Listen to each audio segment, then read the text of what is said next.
আজকে আমি কি নিয়ে কথা বলতে চাচ্ছি আপনারা হয়তো কিছুটা আমার ভিডিও থাম্বনেল দেখে অনেকেই বুঝে গেছেন। আসলে ন্যাশনাল ব্যাংক থেকে গ্রাহকরা টাকা পাবেন কি না, এবং অনেক গ্রাহক আছে যারা ন্যাশনাল ব্যাংকে আবার টাকা ডিপোজিট করতে চাচ্ছেন কিংবা এফডিআর করতে চাচ্ছেন।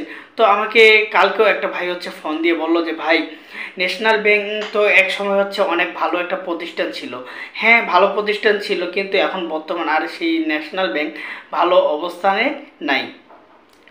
তো অনেকেই যারা ন্যাশনাল ব্যাংকে অ্যাকাউন্ট করেছে, যারা এফডিআর করেছিল বা স্কিম তৈরি করেছিল, ডাবল ডিপোজিট রাখছিল, আসলে তারা এখন কোনোভাবে টাকা তুলতে পারছেন না। তো আমাকে ইদারিং থেকে মাঝে মাঝে ফোন দিয়ে বলতেছে যে ভাই, ন্যাশনাল ব্যাংক তো একসময় ভালো প্রতিষ্ঠান ছিল, আমরা কি আবার ন্যাশনাল ব্যাংকে টাকা জমাবো, ডিপোজিট করব, ব্যাংকটি কি ঘুরে দাঁড়াতে পারবে? আসলে ভাই দেখেন, আপনি যদি আপনার টাকা ডিপোজিট করেন তাহলে আমার কোনো সমস্যা নেই। আপনি দেখেন যে এই ন্যাশনাল ব্যাংকের মতো বেশ কিছু ব্যাংক আছে যারা গ্রাহকদের টাকা দিতে পারছে না।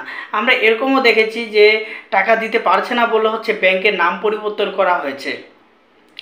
আসলে দেখেন, এটা আপনার সারা জীবনের কষ্টের টাকা, আপনি কষ্ট করে ইনকাম করতেছেন, ব্যাংকে 2 টাকার জন্য টাকা ডিপোজিট করতে যাচ্ছেন বা স্কিম তৈরি করতে যাচ্ছেন, কিন্তু দেখা যাচ্ছে যে 5 বছর 10 বছর পর যদি আপনি এই টাকাগুলো না পান, তাহলে কি আপনাকে ভালো লাগবে? বর্তমান শিকার হয়েছে, আমরা যেরকম শিকার হয়েছি, হাজারো মানুষ ন্যাশনাল ব্যাংকে টাকা রেখে আমরা এখন টাকা পাচ্ছি না।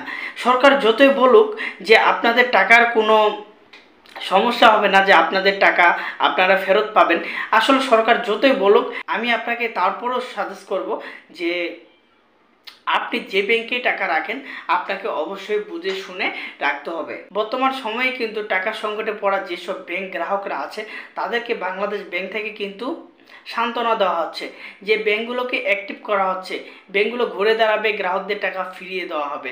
আপনারা ব্যাংকে ডিপোজিট করেন, আপনারা ব্যাংকে টাকা রাখেন, আপনারা বিনিয়োগ করেন।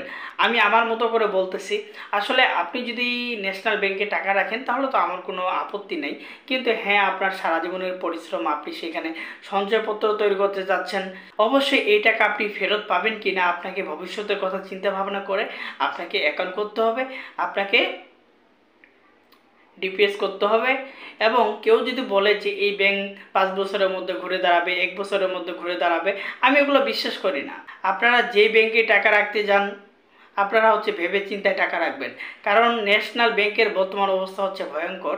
আমরা আরও 5 বছর পর এই ন্যাশনাল ব্যাংক থেকে যে গ্রাহকরা টাকা রেখেছি, যারা টাকা পাচ্ছি না, আমরা 5 বছরের মধ্যেও টাকা তুলতে পারবো কি না আমাদের সন্দেহ আছে, কারণ এটা কোনোভাবেই সম্ভব না। যেই ব্যাংক গ্রাহকদের টাকা দিতে পারবে না, সেই ব্যাংকে মানুষ কিভাবে আমানত বাড়াবে, কিভাবে বিনিয়োগ করবে? আপনি করবেন? আপনি জেনে শুনে? আমার মনে হচ্ছে না যে এইসব ব্যাংকে নতুন করে টাকা রাখা নিরাপদ হবে। আশা করি আপনারা সকলে বুঝতে পারছেন। আজকে আমার এই ভিডিওটা এই পর্যন্তই।